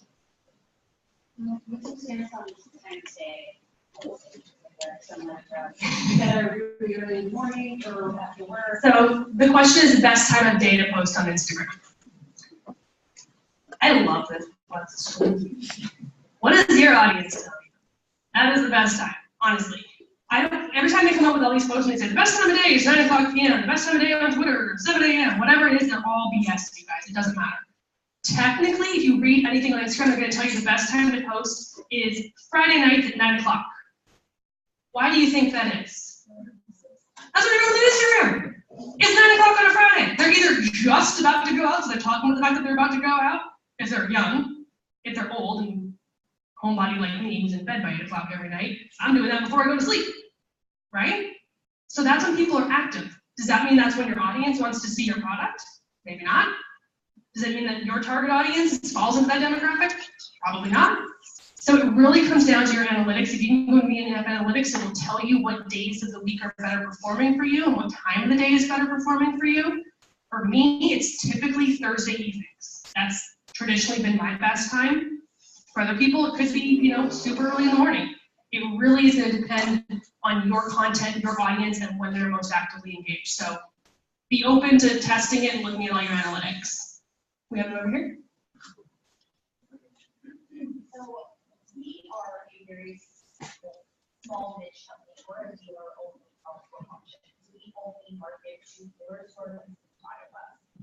And we are finding that it's hard to get the type of followers that we want to our feed. So we have to start tagging people in the industry on our photos. We do that. How do you feel about tagging people?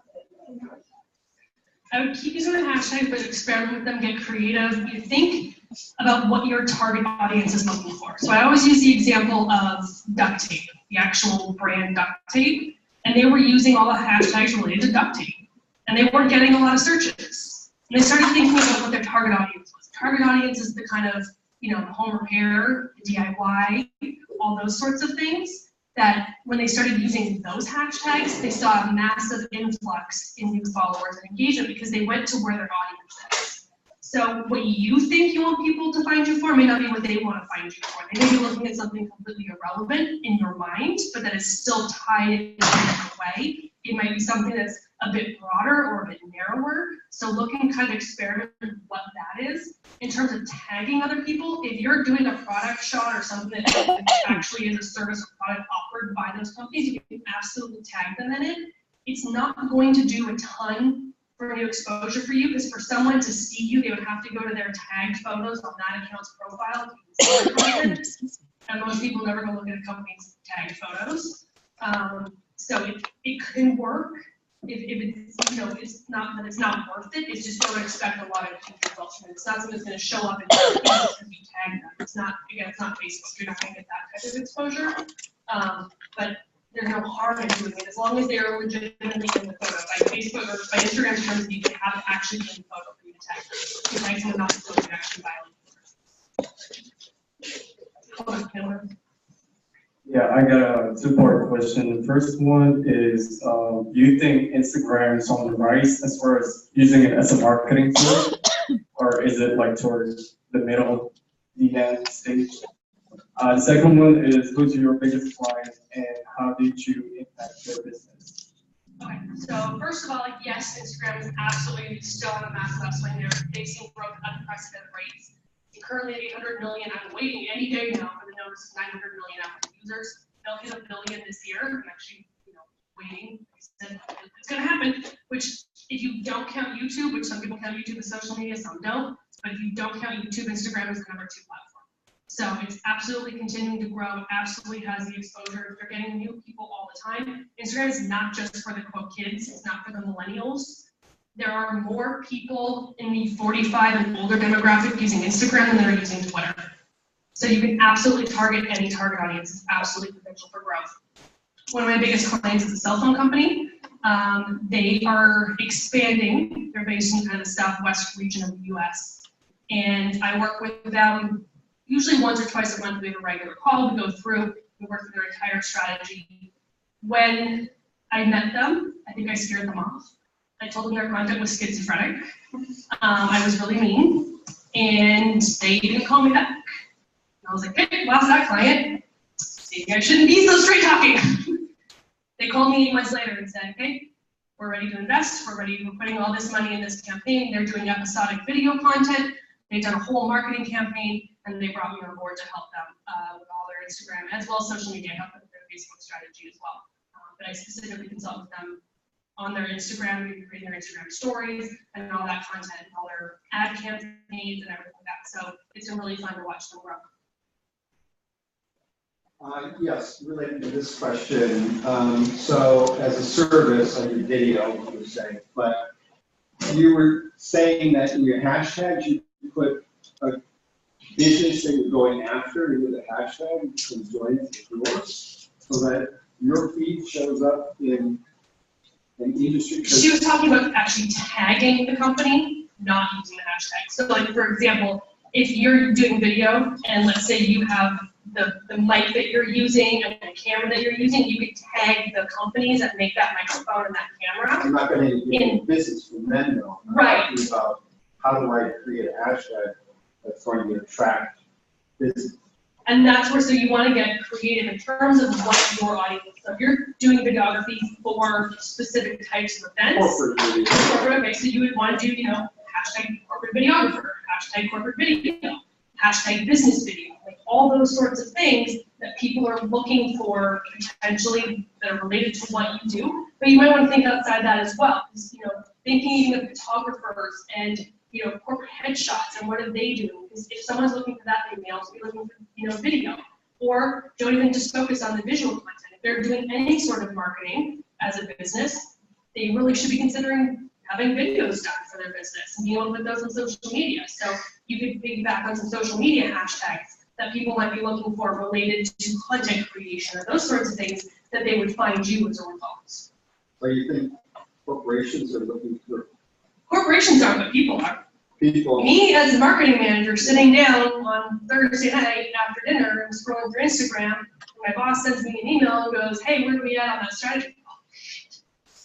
I'm gonna start looking and seeing who can I find, what are some ideas. Now all of a sudden I'm searching things on Instagram, I'm going through looking for what other people are doing that I can take in as, you know, a suggestion on Friday morning to my meeting with my boss. So you're not going after the corporation, you're going after the people who work at the corporation doing what you service. Okay. How do you deal with the comments that were spam, so just to who that's not even relevant to the post? How do you deal with that? The question is, how do you deal with the spam comments, the ones like, cool pic, great photo? I usually ignore them. To be polite to the sake of my audience, I will sometimes at least throw up a like by putting a heart on the comment, because your audience is still looking at how you engage with content. Even if it's obviously spam, your audience is looking to see if you interact with other people. So the fact that you at least throw up a like shows that you pay attention, but I would never respond to them. Some people like to get snarky. Sometimes you catch me on a bad day, I'll get a little bit snarky because they'll put up like, great photo, I love it. And I'm like, really? Like, this is the most depressing thing I've ever posted in my entire life. Like, really? You're gonna tell me it's a great photo? Like, I'll kind of go off sometimes. So, but it's all automated. Those comments are not coming from real people, so ignore them. If you really want to get crazy, you can block them. You can actually choose that person's profile and choose block and report. If you care enough, usually I just ignore them. Just don't worry about it. But don't run, you want to make sure that you know, which most of us are pretty savvy in fact which ones are, but you don't want to ignore that something that could potentially be a legitimate interaction. How do you feel about like the automatic messages that you'll get? Like, so for my company, we use another third party to go follow people who are within our industry. So it's based off hashtags that we get them and based off competitors' accounts that we get them. So they're legit people. But a lot of times I'll get a bunch of messages and they're all automated messages. Thank you so much for calling me. You know, blah, blah, blah. What are your thoughts on those automated messages? Ignore them. No, like, do you think as a business, do you think you could maybe craft them in a good way or no? We want to avoid turning Instagram DMs into Twitter DMs, which, who checks their Twitter DMs? Not me.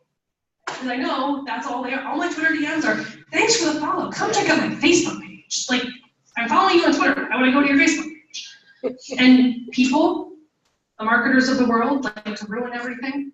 And there's a couple people out there whose names I will not mention, kind of end with the name Z, that highly promote the DMs, that a lot of people are jumping on that bandwagon and using the automated messages and going in and doing that. He has the whole motion to use as many as you can, so you basically cap out on your DMs and get blocked. I totally do not support that at all. But it is, I wouldn't encourage you to do it. I wouldn't, because even if you can make it sound personal and appreciative, the reality is, it doesn't matter if you have 100 followers or if you have 100,000 followers, nobody has time to go in and literally ping every single person. It's obvious that it's coming from a robot. If you want to personalize it, then you can literally go into their account and go, here's a post I like, I'm gonna leave a comment on your post, I'm gonna like your post. Give them legitimate interaction if you wanna build that relationship in a real way, don't rely on the automated DMs. So you would recommend going into the profile, liking some pictures? Absolutely, you don't even have to follow them back. Do not do a follow for follow, you guys. Don't feel like you have to follow every single person that's following you. That's absolutely not necessary. But yeah, if they follow you and you want to reciprocate in some way, go check out their profile, go up, like a few of their posts, give them some love. If there's a great photo or they asked a question or something, you want to respond to one of them, by all means throw up a comment. That's great engagement. It shows that you notice that they're following you and you want to give them some love. It's time consuming, but you can absolutely do that, and that's like a real legitimate interaction that people will appreciate much more. I had a question. I can hear you. My question was actually about shareable content, and I wanted to know if there's any strategies that you as a marketer consider when you're posting something on Instagram that you think that would help motivate people to actually share it, but also how important is it to create content that influences people to share it? So it entirely depends on your business. What's going to be valuable to your audience to share. For me, it's educational content. That Stop the Madness post that I created a couple months ago in response to the whole Facebook or the whole Instagram algorithm that wasn't true. You have no idea how many times that thing got screenshotted and shared to people's stories. Like hundreds, and close to probably 1,000 times. Because that was shareable content. It was timely, it was relevant, it was educational, it was informational, it answered questions, it dispelled the things that they were already talking about. That was highly shareable content. Does that mean that's always going to work? Not necessarily. But in my world and the content that I create, the more educational content I create, if there's Instagram updates, if there's Facebook updates, if there's LinkedIn updates, when I post about that, that gets shared. Because people go, here's some information that is relevant to me, that's probably relevant to my customers, my audience. Now, if you do something like you're a restaurant, shareable content might be a recipe. If you create something that you say, here's one of our favorite dishes, and here's a recipe, from our chef, that's shareable. And just as a side note, if you are a restaurant and you share a recipe, it's not gonna stop people from coming into your restaurant. Everything tastes better when a chef makes it for you. Nothing tastes as good when you make it yourself. So even if you give away the secret sauce, they're still gonna come eat at your restaurant and be like, why does yours taste better than mine? They're still gonna come eat it. So it really depends on what your audience wants. If they want, educational content, give them that. If they want something that is very entertaining, like Zach King, who's a great video guy, he was like really big in the Vine days, and now he's moved over to Instagram with the death of Vine. But he does great, super awesome videos that people share like crazy because they're so creative and they're so unique. They're not teaching anybody anything, but they're entertaining.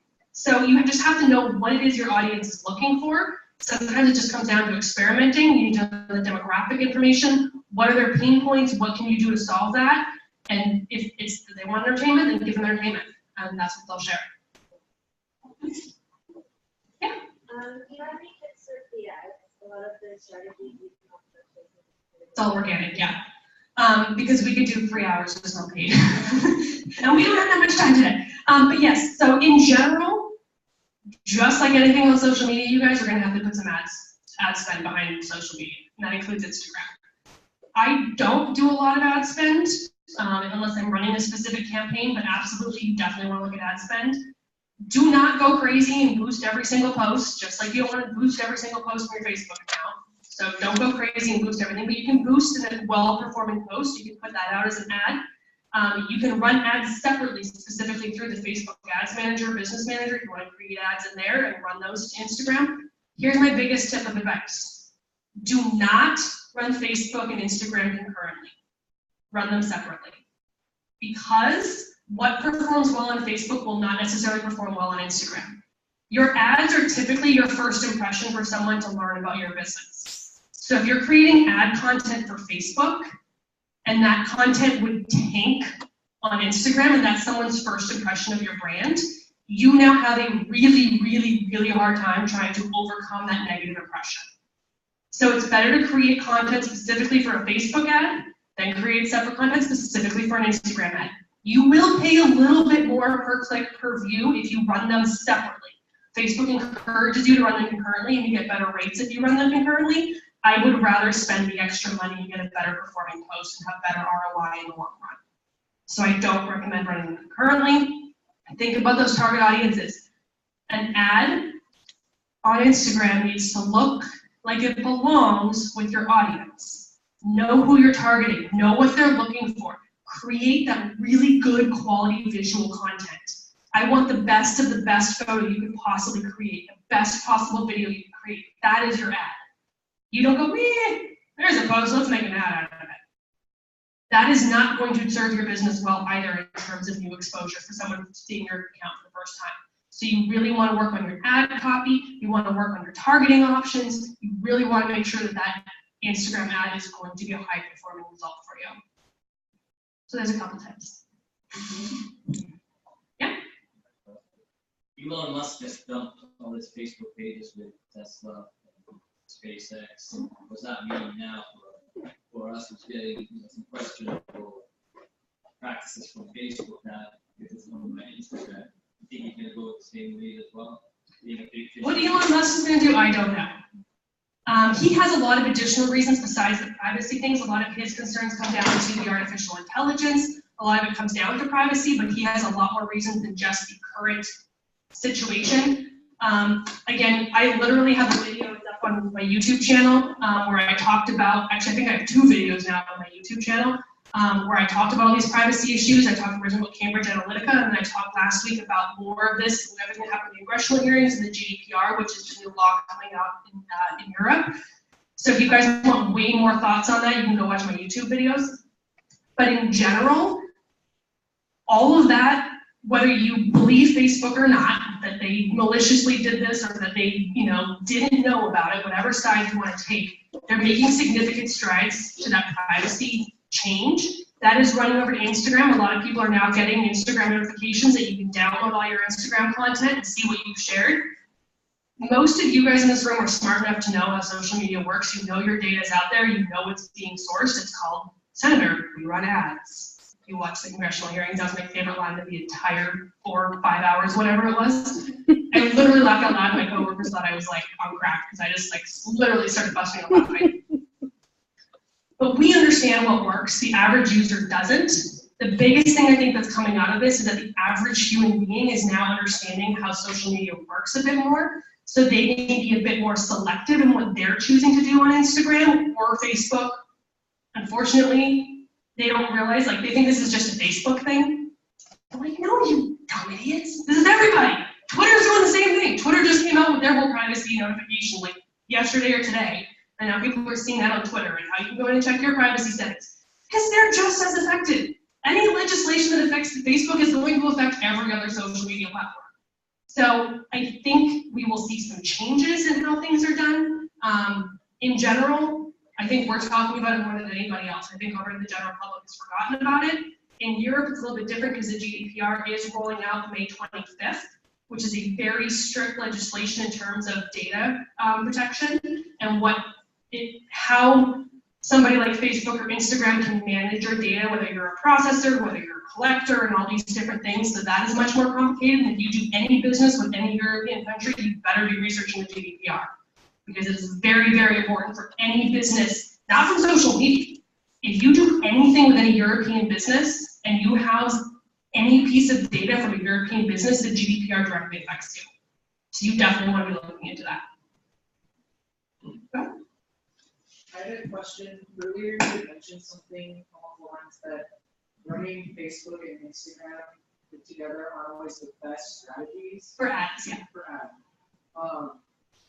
What would you say, though, pairs actually the best with Instagram? What other social media platforms would you recommend for ads run alongside something in Instagram? Well, because the way the Facebook, Instagram ad platform works is they actually run them together. You run your Instagram ads through Facebook. So that's what I mean by running them concurrently, where you literally create one ad that runs simultaneously on both platforms. I would never run any ad concurrently on any platform. I would say LinkedIn is a completely different audience, Twitter is a completely different audience. You could run the same image, you could run the same video, but you'd want different copy because you're talking to a different person on LinkedIn than you're talking to on Twitter, than you're talking to on Instagram, and you're talking to on Facebook. Even if you have the same general demographic, you're still talking to a different audience. So in my opinion, an ad should never be the same on any platform. They should still be just like any post. Like I would never, and I always tell people not to take your Facebook post and put it on Twitter, or take your, your LinkedIn post and share it directly to Twitter or whatever it is, because you're talking to different people. Take the same link, rewrite it in context that relates to that individual platform. Okay? Anybody else? Going once? Yeah, there we go. So a follow-up to that would be, how do you feel about any of the content aggregation publishing tools, like HubSpot and those kind of things? Like, do you just feel like each social media environment needs its totally own thing, or do you feel that you can publish like a daisy chain across different platforms? Again, I think you can put the same content on every platform, but each one needs a different context. Mm-hmm. So you, like I said, you can take the same photo and put that on Facebook and write this great microblog on Facebook. But LinkedIn, you're not going to have as much space. You're going to want to be shorter to the point. You're talking to a different audience. Facebook is much more casual and personal. LinkedIn, you're talking in a much more professional environment. On Instagram, you can take that same photo and maybe you're going to have a ton of emojis in there and a ton of different, tone of voice because you're talking to a different audience again. So it could be the exact same image leading to the exact same thing, but contextually, they're different to each platform. And if you're really going to see success on social media, you want that different context. You can absolutely use the HubSpots or any of those things and put up the content. Trust me, I understand there's only so many hours in the day. I get that better than anybody. And that's why I don't post a lot of social media. I can sit there all day and be like, yeah, post those content. See, do what I'm doing. Really, it's something I got time. And it's hard. It's hard to create that much content for that many platforms and be consistent and talk to the right people on all the platforms. So I totally understand the desire to do that. And if you're doing it in a way that is resonating with a good brand voice across all platforms, you can get away with it. But I still am a proponent for if you have the capacity to put completely different context on each platform.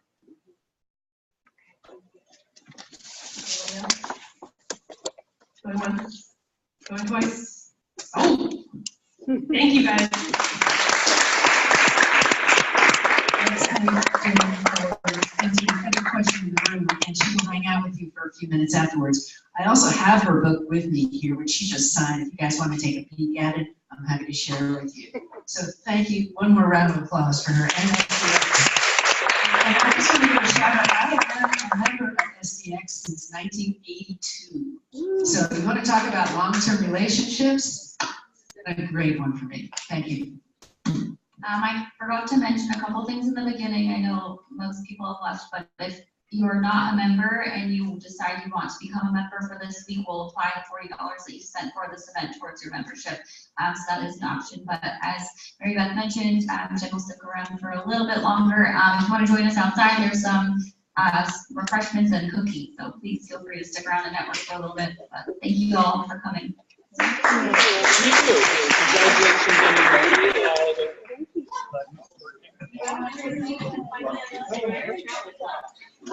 Thank you so much. Thanks, everyone. I love it. It's been a fun project. I'm a month here. That's what I'm doing right now. And you're originally from Denver? I am. That's why I did that. I love that. I'm originally from Long Island. Oh, wow.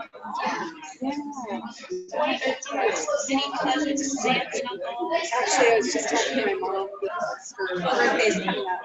She wants to go back to New York in August, and I was thinking, oh, it's too brutal. Yeah, I would vote for that. I would seriously vote no. It's not an option. You're gonna have to do it, but yeah, I've been in San Diego for about 30 years now, and I was recently in Houston last summer, and I'd forgotten what humidity was like too. So I don't like those reminders. Yeah. Nice to meet you. Nice to meet you as well.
So I have a proposal to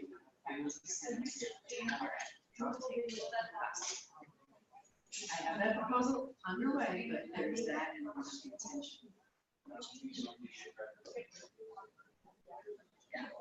Yeah, I've been working. All right, I got it. I got it. The other university I teach for, they have, if you teach 3 classes. Send me the information, okay? I'll email it to you, yeah. I would love to see, and